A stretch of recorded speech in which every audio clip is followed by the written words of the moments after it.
Why? We need to think. Why does it shatter? Even they blew the conches. They had bugles and trumpets and everything.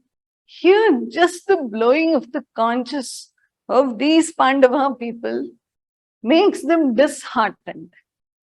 The Kaurava team. Why? Because somewhere when Krishna blows a conch, it's going to be different. The vibration is going to be different. And that leads, one by one, everybody is going to blow the conch and everybody is going to be in that same sync after that with Krishna.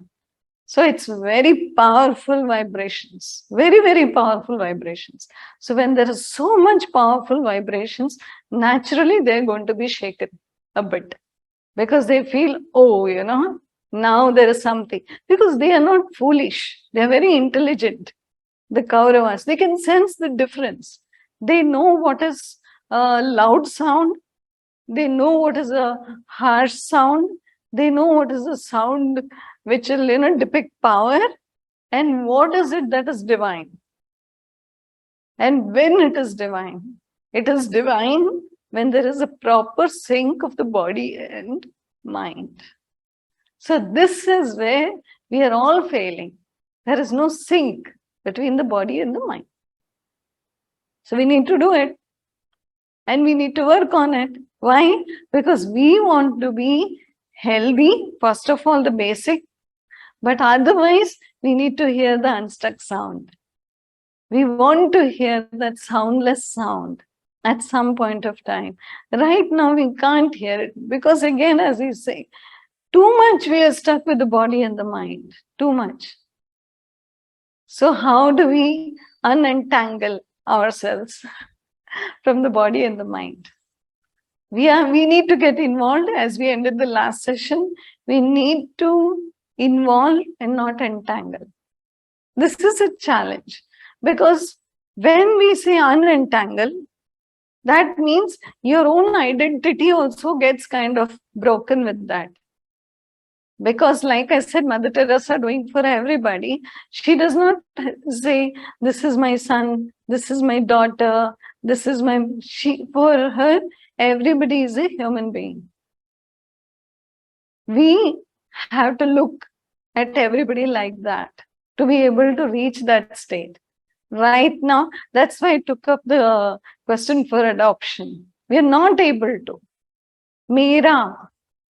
वो जो मेरा है ना, that mera is the cause for our suffering. So if we actually expand, okay, and feel everybody is mine, everybody is same, then we won't have so much suffering. Because there is no limited people in our life. There are so many people, so much to do. So then you're not stuck anywhere. So we need to step out of the comfort zone. We like where we are. We like to be stuck in our typical office, typical workplace, and typical family, so that if I step out, there is more risk. So I'm safe in the cocoon. So let me be here. So this is a comfort zone. So when a master comes, he's going to break it open for you. And you're not going to like it. We're not going to like it. So that's where we start resisting. We feel, no, I'll do this much.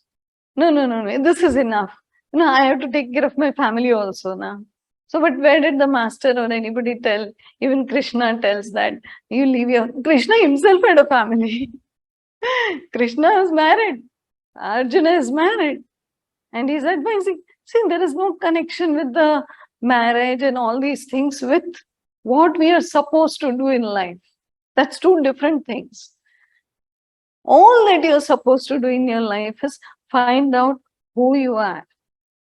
That's all. And for that, no family is going to actually come as an obstacle for you. They won't.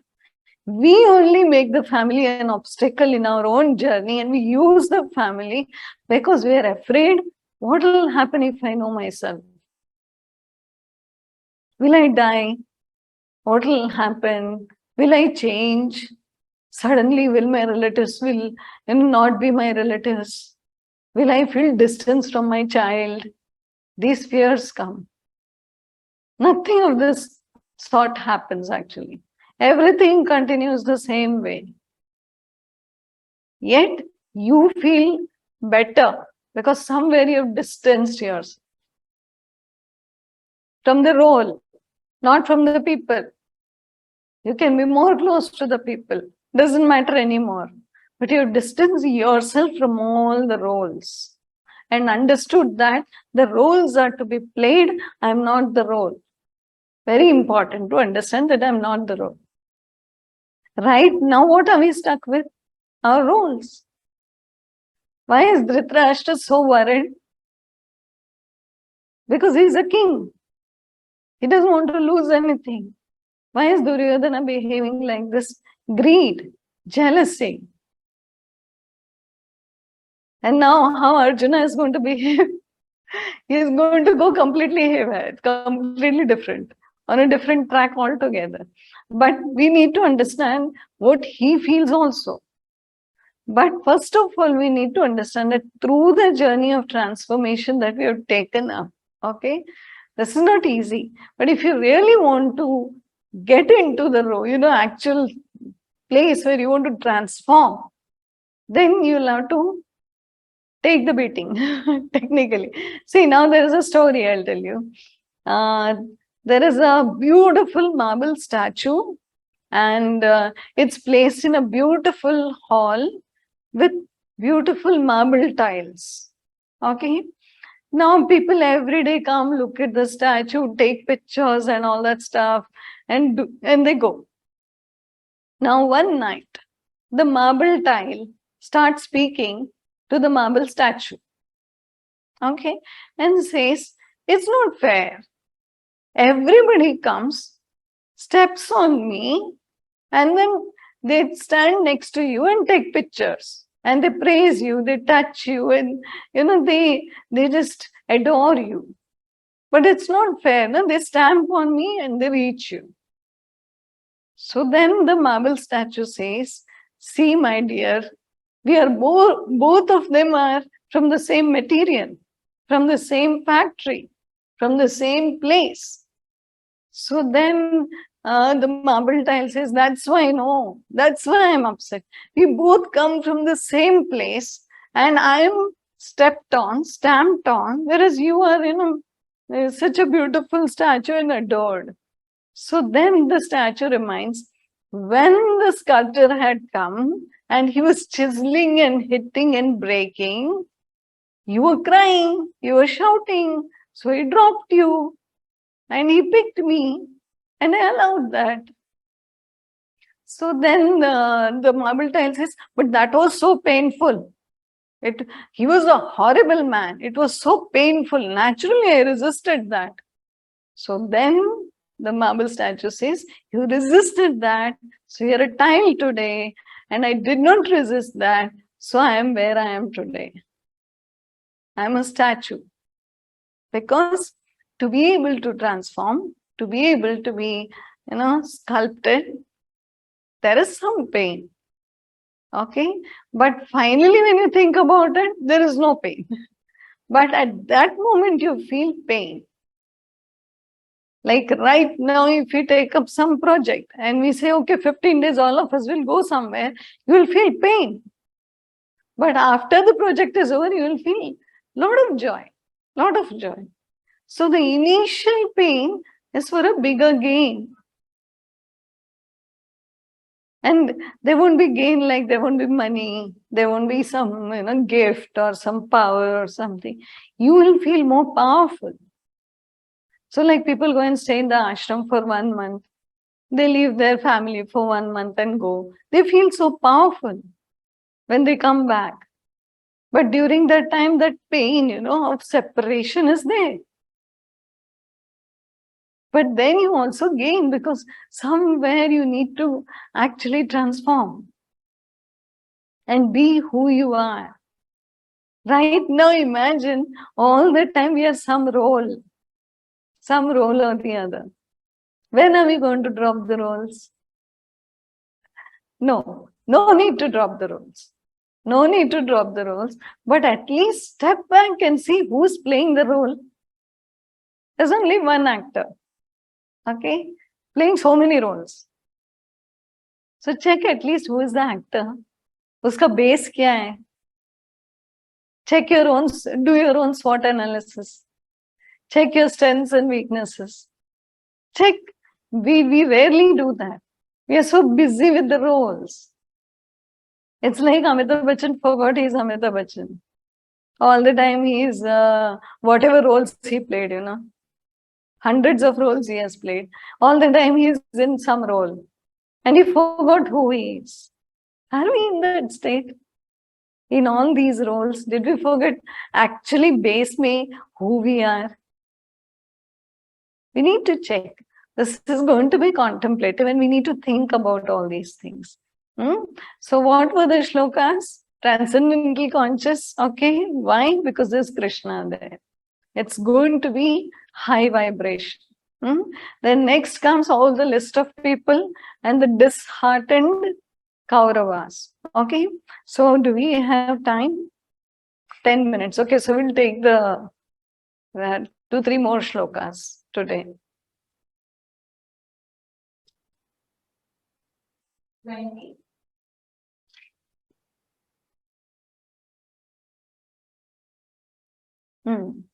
Ajavyavasthitan Vishwa Dhartarashtrangapitvajaha Pravritte Shastra Sampade Dhanur Udyamya Pandavaha Rishikesham Tadavakyam Idamaha Mahipate. At that time, Arjuna, the son of Pandu, seated in the chariot bearing the flag marked with Hanuman, took up his bow and prepared to shoot his arrows. O king, after looking at the sons of Dhritarashtra drawn in military array, Arjuna then spoke to Lord Krishna these words.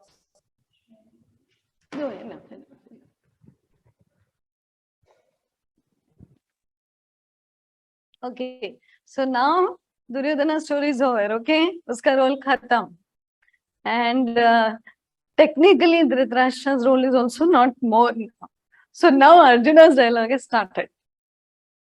So Arjuna is going to start speaking now.